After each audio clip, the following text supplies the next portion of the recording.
战印见海童的这个视线都在手机上，有股冲动想上前抢走他的手机。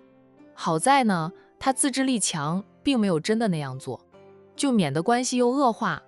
他近前站在海童的面前，低沉地叫着老婆。砰！海童被他一句老婆惊的手机都掉落在地上。他忙弯腰捡起了手机，一看手机屏幕都摔得花掉了，他顿时心疼的道：我这个手机保护壳100块钱呢。战印拿过他的手机看了看，是花的挺难看的。听着他心疼手机保护壳的话，他说道：我赔你10个吧，多赔几个吧，我怕你再发神经叫我老婆，我的手机壳还得摔坏几次。战印的嘴角抽了抽，又沉默地看了他片刻，低沉的道：海童，我们还是夫妻，他叫他老婆那是理所当然，天经地义的事。海童从他手里拿回手机，好笑地问他：说吧，你还想说什么？以后还是叫我的名字吧，我不习惯叫你老公，也不习惯你叫我老婆，我向你道歉。战印神情严肃，他想他脸上肯定满是歉意的，但在海童看来，他严肃的像学校里的教导主任，学生们见了都得绕路走。那天晚上我有点冲动，对你做了一些不好的事，是我的不对，我向你道歉。海童就看着他，等着他继续说下去。谁知道他说完那句话后就与他对视着，没有下文了。他这是为他非礼他的事道歉，并没有为他误会他和张念生道歉。我和张念生清清白白的。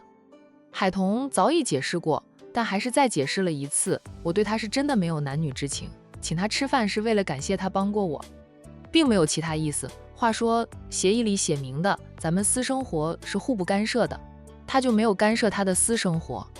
他再一次后悔当初让他签了那份协议，没有约束到他，反而成了他甩不掉的包袱。还有小军担心你误会他帮我和念生牵线什么的，拜托我一定要跟你解释清楚。不论是我还是小军，都没有想过撮合我和念生。战印现在是相信海童对张念生没有男女之情的。他抿了抿唇后问他：张念生暗恋你，你不知道吗？海童错愕：张念生暗恋他？不可能吧？哦，他比张念生大了3岁呢。你除了那天在外面看到我和念生一起吃饭，还什么时候见过他？怎么知道他暗恋我？他跟你说的？战印两手撑在收银台上，倾过上半身，俊颜忽地就凑到了海童的面前。海童眨着大眼睛看着他，这座冰山真的好帅啊！每次看到他近在咫尺的俊脸时，海童都想摸一摸他的脸。他那2片薄唇，他也尝过了味道。不得不说他性子冷漠，但他亲他的时候还是很热情的，像一团火似的，想把他整个人融了。看我的眼神，战印低哑地命令着。海童与他对视，他的眼里有什么？有眼珠子，看到了吗？看到了你的眼珠子。战印嘴角一抽，你想让我看什么？看你的眼睛也很大，很好看，像你的脸一样好看。战先生，你真的是得天独厚，男人外貌的优点都长在你身上了。海童忍不住又想调戏战印，他2手欺上他的脸，一左一右地捏着他的脸，嘴上说道：总是板着一张脸，我以为你的脸硬得像大理石呢，捏捏还挺软的。听说脸上肌肉软软的人脾气很好的，你脾气那么臭，脸捏着也软。战印，你就没有从我眼神里看到情愫？张念生看你的时候，就像我刚刚那样看你。我是男人，理解男人，他暗恋你还暗恋了很长时间的，也就是这个傻丫头还傻傻的把人家当成弟弟。张念生才不想当他的弟弟呢，人家是想当他的男人。对于海童又在调戏他，占他的便宜，战印没有阻止。你眼神里有情愫吗？我只感受到肃杀之气。战印一脸黑线，他白表演了。海童讪讪的笑，可能是你掩饰的不到位吧，眼神里的情愫都是发自内心的。你又不爱我，看我的眼神自然就不会有情愫。战印抬手，总算拍开了他放肆的2只手。战先生说，我觉得我很想亲你。战印绷着脸，黑眸沉沉地看着他。海童又是讪讪的，你长得太好看了。他们亲过后，他挺怀念他那霸道的吻。他不会是跳进去了吧？你不愿意就算了，你赶紧去忙你的，我继续看店。海童说着，重新拿起手机，装着看手机，不与他对视。冷不防，两只有力的大手把他自收银台前拉站起来，那两手扳住他的双肩，把他往前拉靠，他再凑进来，他薄唇一张，就堵住了他的烟唇。海童眨眨眼，这个男人肯定是不习惯女人的主动，他想笑笑他什么都要赢。哎呀，唇上一痛，他咬他一口，虽没有咬出血，却有痛感。你属狗的，咬我啦？你也咬过我，谁叫他不专心？又夸他长得帅，又说想亲他，他以为他魅力无边了，可他亲他时，他却分心，说不定神游太虚去了呢。太对不起他的主动。海童小气鬼，他两手扳住战印的脸，也在他的唇上狠狠地咬了一口，然后看着他的薄唇慢慢地变得肿胀起来，因为他咬得太狠。战印绕进了收银台。战印，你想干嘛啊？你一个大男人还要跟我小女子计较啊？你的风度呢？你的胸襟呢？你呀！战印抓住他，把他推压在收银台上，他霸道的、强势的把他亲到他举白旗投降，他才饶了他。以后再敢调戏我，后果自负。战印松开了他的同时，也在警告他，别把他当成柳下惠，美女在怀都能坐怀不乱。他这样老是调戏他，他偶尔会想着乱一乱的。谁叫你长得那么好看啊？没事长那么好看干嘛？海童嘀咕着。战印又是一脸的黑线。他调戏他，还怪他长得好看了。海童，你个死丫头，给我滚出来！暴鹤以着龙卷风的速度卷进店里，却是人未到升仙道的。战印的神色一下子就恢复了冷冰冰，他神色自若地从收银台走出来。海童站直身子，理了理自己有点乱的头发，看到战印那副什么事儿也没有发生过的样子，海童在心里骂了他几百遍。然后他坐下来，等着那班极品滚进来。会那样叫喊他的，必定是他老家的那班极品亲戚。不到1分钟，海爱宝夫妻俩就气势汹汹地进来了。跟着夫妻俩后面的是海童的2个大伯、2个姑姑。海童的嘴角往上扬，人来的挺齐的嘛。海爱宝夫妻俩冲进来，看到坐在收银台里面的海童，就要冲过来，却被战印挡住了去路。战印高大俊美，却又冷漠异常，站在那里，周身散发出来的气息既带着一股让人胆怯的尊贵，又带着冷冽，让人不自觉的就缩一缩。海爱宝夫妻俩对上冷冰冰的战印，都吓了一跳，本能的后退了2步。你谁呀？站在这里想吓死人吗？海爱宝质问着。战印瞟了他一眼，抿紧唇不说话。他不屑和这种极品说话。老公，他会不会就是那死丫头的老公，姓战的那个？海小婶小声地对老公说道。他们也只是从村民的嘴里知道海童也嫁人了，还没有见过海童的丈夫。村民们说海童的丈夫长得特别好看，就是性格瞧着不太好的样子，看人的眼神像刀割一般，感觉不像是个好人。不会是混黑社会的吧？海小婶想到这里，赶紧抓住丈夫的手臂，人跟着躲到了丈夫的后面。海明成是海家老大，这个时候他上前来上下打量了战印一番，挤出点笑容，客气地问道：你是海童的丈夫吗？我是海童的大伯海明成，你好呀。战印瞟了一眼海家人，冷冷地问着：大晚上的，你们一大家子跑到这里来做什么？想吓死我老婆？我警告你们，我老婆胆子小，不惊吓的。海童胆子小？他要是胆子小啊，这天底下就没有大胆的人了。海童听着他左一句老婆，右一句老婆，哪怕知道他这是在外人面前护着他，他听着还是怪别扭的。可能是夫妻俩就是搭伙过日子，不想付出感情的那种吧，所以呢，他们无法像普通夫妻那样亲昵。我们就是来看看海童。自从我3弟夫妻俩走后，海童姐妹俩就不跟我们亲近了。我们已经很久不见面，现在我们来了市里，又知道了海童在这里，便过来看看她过得好不好啊。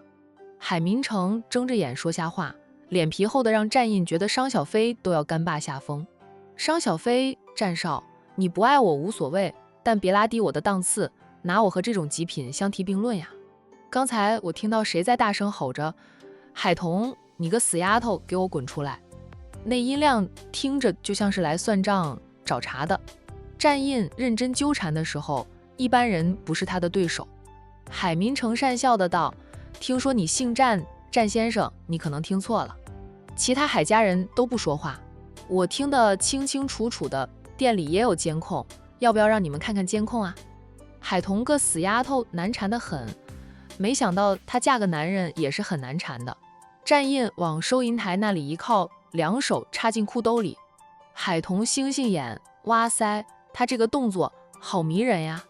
可，现在不是欣赏帅哥的时刻。海童赶紧正儿八经地看着他的叔叔伯伯姑姑们，说吧，你们叫海童滚出来想做什么？仗着人多暴揍他一顿，还是仗着人多对他威逼利诱，逼他拿一大笔钱来给你们家老太婆付医药费，还要帮你们把房钱、车油费、过桥费都付一付？就他那野蛮劲儿，我们揍得了他吗？海小沈怒道，他是来找海童算账的。知道儿子海志钦被拘留后，一大家子都说先把海志钦赎出来，再找海童算账。谁知道他们去赎海志钦的时候，被告诉海志钦不能被保释。海小沈是又急又气又心疼，连儿子的面都见不到。他怀疑是海童背后的靠山搞的鬼，否则为什么其他小混混都可以被保释，就是海志钦不能被保释？本来就与海童有矛盾的一家人，因为海志钦被拘留这件事矛盾升级了，长辈们终究是一起来找海童了。之前都是年轻一辈的出面的，他们当长辈的顶多就是打电话给海童，海童，我问你，是你把志钦送进去的，是不是？你怎么能这么恶毒啊？志钦才多大？他还是个孩子，你这是毁了他的一生，他留下了案底，就是毁了他。你们是堂姐弟，你当姐姐的不知道让一让弟弟，还要报警把他拘留了。你太恶毒的，有什么仇什么怨，你冲着我来呀！怒火一烧起来，海小沈便不怕战印了。战印瞧着是不像好人，但他们今晚来了这么多人，战印敢把他们都打了吗？海童会报警，难道他们就不会报警？他们都是有点年纪的人了，往地上一躺，说是海童夫妻俩打的，让夫妻俩赔钱都赔到裤穿孔。海童还没有动静，战印已经有动静了，他就倏地上前几步，当着大家的面抓住了海小沈后背的衣服，然后连拖带提把海小沈拖出了书店门口，用力一推，海小沈便被他推得跌坐在地上。滚，吵死人！战印冷冷地吐出几个字来，回身，他回店里。海家人瞠目结舌。海童的丈夫动作太快，他们都没有反应过来，海童的小沈已经被推出了书店。战印旋风一般回到店里，对同样瞠目结舌的海童说道，打盆水出来，我要洗手，我手脏了。海童赶紧去给他打来了一盆水，他貌似是有点小洁癖的，住在一起的时候，他都是不让他碰他的东西。战印把双手放进了那盆水里，使劲地搓洗着，好像他把海家小沈扔出去后，真的弄脏了他的双手似的。他这动作伤害性不大，侮辱性极强，着实是把海家人气得够呛的。海爱宝最先反应过来，他扭身就跑出去看他的老婆。老婆，你没事吧？海小沈被战印连拖带提拖了出来，又被推得跌倒在地上，没有摔痛，但他很狼狈，一下子就觉得脸被战印摁在地上摩擦了。你是死的吗？你是怎么当我男人的呀？看到你老婆被人拖着出来，你也不知道阻拦，不知道帮我看着她把我拖出来推倒在地上，欺负人呀！海小沈被丈夫扶起来后，马上推开丈夫，指着丈夫就骂，欺负完我的儿子又来欺负我，还有天理吗？老天爷啊，你睁大眼睛看看呀！那等不敬长辈的不孝恶毒之人，赶紧来几道响雷，把他们劈死吧！海爱宝在兄弟姐妹当中是最小的，一向受到父母兄姐的宠爱，他的老婆嫁给他后，同样的也受到了婆家人的疼爱，虽说几家人当中就属海爱宝家里最穷，但最穷呢，也在兄弟姐妹的帮扶下住上了自建的小别墅。海小婶自嫁入海家后就是顺风顺水的，什么时候受过此等委屈啊？自是大声骂人。她存心想引来周围人的围观，然后再把海童的可恶行为抖出来，让人看看海童有多么的嚣张吧，对待叔叔伯伯婶婶们都那般不讲理。夫妻多年，海爱宝哪有不懂妻子的？他赶紧捂住妻子的嘴，颇有点气急败坏地低吼着：“你嚎什么嚎？嚎得大家都来围观。你以为丢的是海童的脸吗？想想咱们儿子做了什么事啊？真被人拍到放到网上去，丢脸的又是咱们，好不容易热搜没热度了。我们现在能清静些了，你又想闹上热搜是吧？特别是海童背后有靠山呢。看到妻子被战印那样对待，海爱宝也很生气。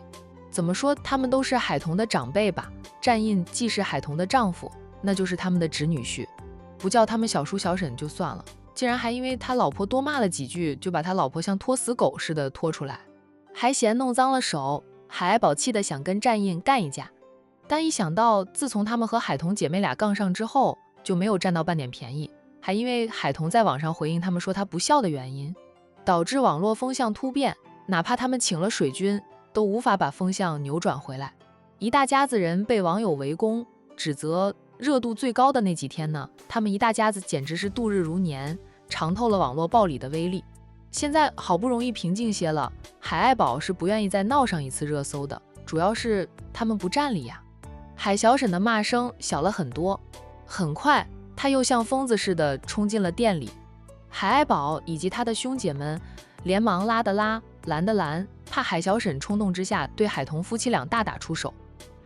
海知青带着一班混混拦了海童的路，都未能伤海童分毫呢，更何况他们这些有了点年纪的人，这几年养尊处优的，他们都把自己养胖了，动一动都觉得气喘吁吁的，实在是没有本事跟海童夫妻俩干架。这个海童是练过功夫的，当年也不知道海玲是怎么养妹妹的，居然让海童学了一身拳脚功夫。幸好他们有先见之明，把三弟的死亡赔偿款拿过来保管了，否则能被海玲姐妹俩霍霍完。海童，你别欺人太甚，我告诉你，你不去把至亲给我捞出来，我儿子在里面出了什么事儿，我跟你没完没了。别以为你有老公，我就怕了你。海小婶指着海童骂着。战印洗完手，头一扭，锐利冰冷的眼神一扫，海小婶的骂声顿时就软了下去。他挺怕这个冷冰冰不爱说话的男人。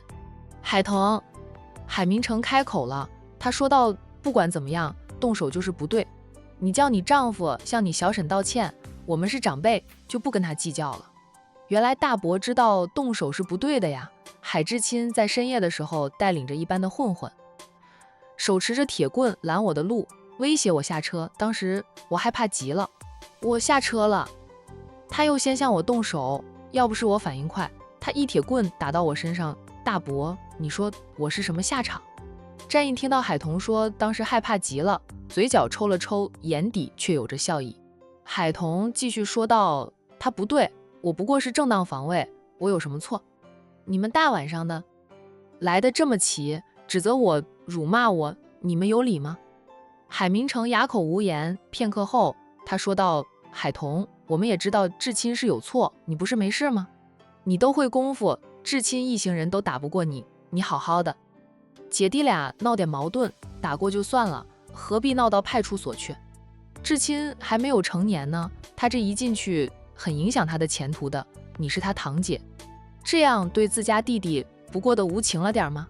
海童冷冷地道，少跟我扯亲情，我要是真无情，他不仅仅是拘留那么简单。再说了，你们来跟我说有情无情的事，不觉得好笑吗？你们有情有义啊，我爸妈死后，你们是怎么对我姐妹俩的？15年前，你们亲手斩断了与我姐妹俩的亲情，15年后的今天，就少来跟我扯亲情。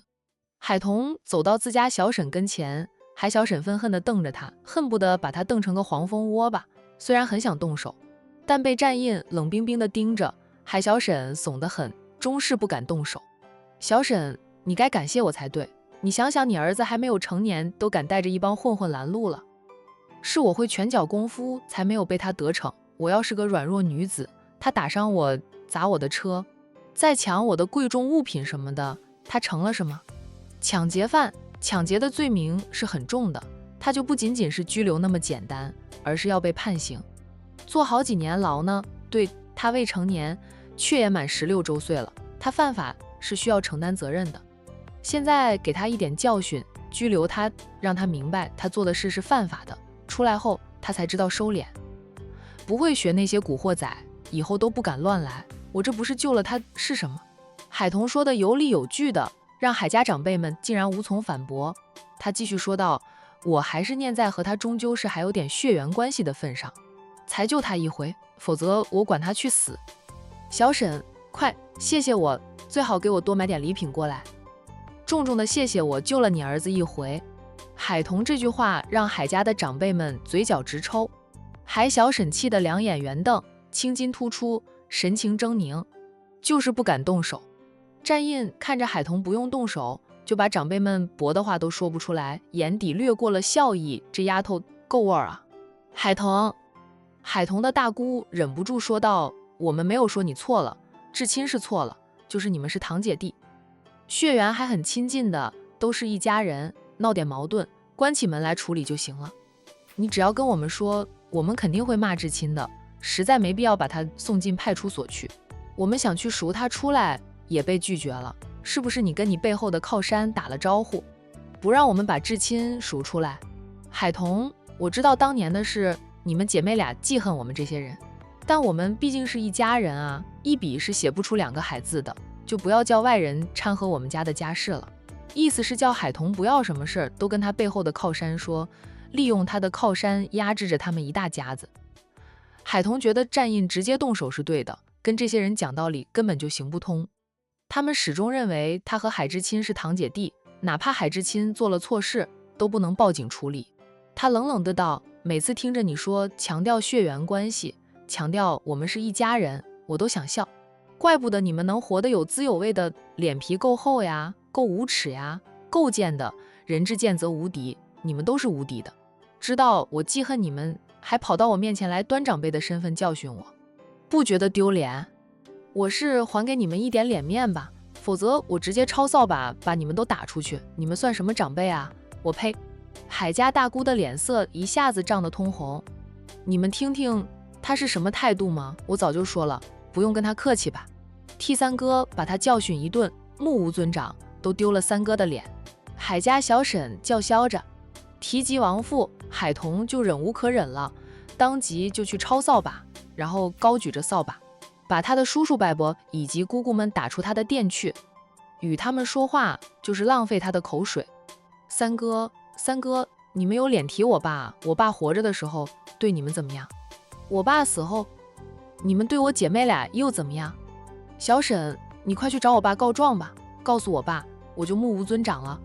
有本事的，你把我爸叫回来教训我呀！我告诉你们，除了我爸妈，你们都没有资格教训我，没有资格再在我面前当长辈。海明城几个人被海童打出店外，海童还不解气，还要追赶着拍打他们，并且边追边骂，引来了不少围观之人。海童却不把围观之人当回事，该追还是追，该打还是打，愣是把海明城几个人追得躲回了车上。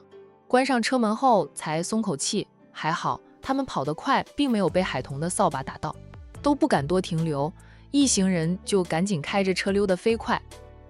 海童一手撑着扫把，一手叉着腰，骂道：我爸妈一死，你们就瓜分我爸妈的赔偿款，霸占我爸妈建的房子，赶我们姐妹俩离村，这么多年来没有向我姐妹俩伸出过援手，现在好意思来当长辈教训我，门都没有。他这话就是解释给围观人群听的，免得坏了他美女的形象。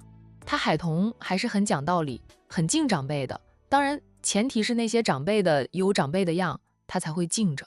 海童，刚才那几个人是你老家的亲戚，他们又来找你麻烦了，是不是还让你出你奶的医药费？那些人也真够无耻的，他们开着小车，住着别墅，有上百万甚至几百万的存款，自己的老娘生病不想出钱，倒要逼着父母双亡的侄女出钱。见过无耻的，没见过像他们那般无耻的人，真是刷新了我的三观。就是海童爸妈意外去世，拿到的赔偿款也被他们瓜分了15年前的60万，那是非常值钱的呀。他们能有今天的小康生活，都是靠着海童爸妈的死亡赔偿款起来的，吃的人血馒头还要来欺负海童。海童，你就是太心软了，对付这种无耻之人，在他们一来，你就该用扫把打他们走，不用跟他多说一句话。那些人不管犯了什么错，都认为他们没错，认为他们有理，认为是别人的错的。海童，下次他们再来欺负你，逼你拿钱给你奶交医药费，你就叫医生，我们过来帮你的忙，把那些无情无义无耻之徒赶走。左邻右舍都知道海童与老家亲戚的矛盾，就算刚才目睹了海童操着扫把打跑长辈们，都不觉得海童有错，反而觉得海童还是善良了点儿。换成他们呀，直接养上几条藏獒，那些极品赶来，他们就放藏獒咬他们，废话都懒得跟那些极品说。海童苦涩的道：他们终究是我爸的兄弟姐妹，我也是气得太甚了，才会赶跑他们的。就该如此，他们是你爸的兄弟姐妹不假，但他们也太无情了，一般人都做不出他们那么可恶的事情来。海童，你不用自责的，你做得对，我们支持你。海童向大家道谢，谢谢大家理解他，不会认为他做得太过分。等围观人散去，海童才拿着扫把回店里去。战印黑眸沉沉地看着他，每次他遇到麻烦的时候，都不给他机会替他出气。他动作太快，抄到了扫把就动手，不过眨眼间就把那些极品赶跑了，还在门口摆出一副苦主样，让围观者完全站在他这一边，替他谴责极品亲戚。他简直就是英雄无用武之地啊！海童把扫把放回了原处，边向战印走过来边说道：算他们跑得快，否则我把他们打得哇哇叫。回到战印的跟前，他看看他，道谢：战先生，谢谢你帮我镇住了我小沈他们，让他们只敢动嘴上功夫，不敢动手。战印演了上半场，起到震慑的作用，他演下半场，把那些人赶走。赶走极品这样的事情，海童觉得该他来做。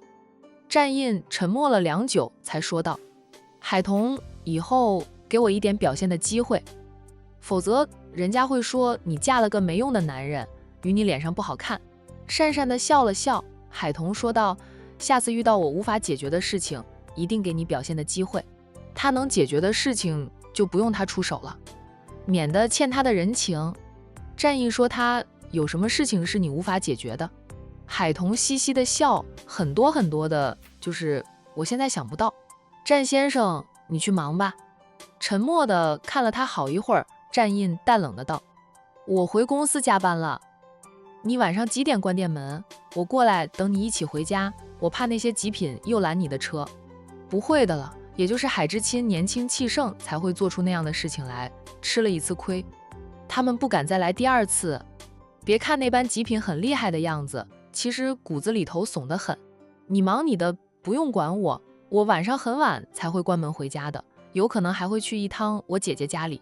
说到底，海童就是不想和战印一起回家。姐找工作的事怎么样了？战印并没有马上把周红林出轨的事告诉妻子，他让苏南去调查，目前苏南还没有给到他结果。不清不楚时，最好别多言，万一不是真的，他反而成了破坏周红林和海玲婚姻的罪魁祸首。提到姐姐找工作的事，海童的神色带上了黯然，他说道：我姐每天都出去找工作，还是没有找到，我还是第一次知道找工作原来那么难找。她结婚前属于白领阶段，不过才离开职场3年多，想重回职场居然那么难。战印安慰的道：慢慢来吧，现在是不好找工作，我想着我姐再找不到工作，就借钱给她自由创业，开家什么店，既能照顾着杨洋，又能赚点小钱，这不失为一个办法。战印也觉得让大姨姐自由创业可能更好一点，毕竟周洋太小，需要妈妈的陪伴及照顾。你快去忙吧。好。战印带着被老婆赶走的郁闷心情离开了。他走后，海童回到收银台前坐下，拿出他的工艺品材料，开始编织他的工艺品。另一端，晚饭后，海玲一手抱着儿子，一手推着儿童手推车出门。下楼后，他才把儿子放坐在儿童推车上，推着儿子往小区外面走去，打算去给儿子买奶粉以及尿不湿。海玲带杨洋去哪里啊？一路而来，遇到熟悉的人都会跟海玲打招呼，停下来逗一逗周洋。海玲笑道：“去买奶粉和尿不湿吧。”在海玲操着菜刀追着丈夫跑了5条街后，她在这个小区就成了名人。大家都说看不出来，海玲平时总是笑眯眯的，看着很好脾气的样子，居然敢操着菜刀追着老公跑了5条街。虽说是她丈夫家暴她反抗，但敢这样做的女人并不多。她一时间成为大家茶余饭后的话题。不过大家见了面还是客客气气的。小区里的人对海玲姐妹俩更熟悉一点，对于周红林见的次数都少，主要是周红林每次回来都是匆匆忙忙的，也没有闲心跟小区里的人闲聊。最近因为找工作太累，海玲瘦了一点，她心里也明白，去面试时人家心里是嫌弃她太胖了，难看。海玲想着从明天开始，她就要早起晨跑，一边坚持找工作，一边坚持减肥。连自家妹妹都劝她要减肥了，不仅仅是为了容貌好看，更多的是为了她的健康着想。她这么胖是患有脂肪肝的啊，脂肪肝严重了会变成肝硬化，她可不想成为肝硬化患者。出了小区，海玲推着儿子步行去奶粉店买奶粉，以往都是妹妹帮她把奶粉带回来，步行过去有点远，就当作是散步逛街了。爸爸，杨洋忽然叫着爸爸，海玲连忙四处张望，并没有看到周红林。他问儿子：“杨洋，你看到你爸爸了？”周洋指着停在路边的一辆车，叫着爸爸，意思是那辆车是爸爸的车子。海玲看向儿子指的那辆车，的确是和丈夫的车子同款，不过车牌号码不是周红林的。她笑道：“杨洋，那不是爸爸的车啊，只是和你爸爸的车同款的，号码不一样，所以不是你爸爸的车。”小家伙很少和父亲相处，却能记住他爸的车子。海玲想，儿子肯定是很想爸爸了，便说道：“杨洋是不是想爸爸了？妈妈给爸爸打电话，让杨洋和爸爸说说话好不好？”周红林回来住后，还是和以前那样早出晚归，因为海玲不伺候他了。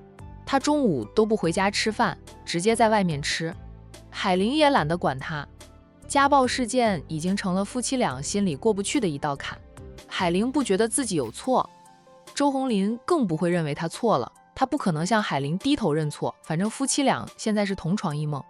但不管夫妻关系如何，周红林都是周洋的亲爸。好，杨洋乖巧地应着。海玲便从手推车上的那个袋子里拿出手机，每次出门，她都习惯把手机放在那个袋子里，方便。打通了周红林的电话，对方很久才接听。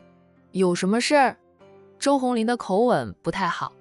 他现在带着叶佳妮在管城大酒店参加商业酒会，现场都是职场里的精英以及各公司的大小老总们。儿子想你了。海玲听出他的口吻不好，忙说道，随即就把手机递给儿子，让儿子和丈夫说话。周洋拿过手机，奶声奶气地叫着爸爸。周红林对海玲恶声恶气的，对自家儿子还是很温和的。他在电话里跟儿子说了些话，也不管儿子能不能听懂，不到2分钟便和儿子说道：“杨洋，爸爸要开始忙了哦，等爸爸赚到钱了，就给杨洋买玩具哈。”不给哥哥。杨洋没头没脑地说了一句。周红林愣了一下，才反应过来，儿子嘴里的哥哥应该是他姐姐家里的老三。那个外甥呀，总是抢杨洋的玩具，哎，杨洋记着仇呢。他嘴上笑道：“好好好，爸爸就只给杨洋买玩具，不买给哥哥哈。”杨洋，把手机给你妈妈，爸爸和妈妈说几句话。周洋很懂事的把手机还给了妈妈。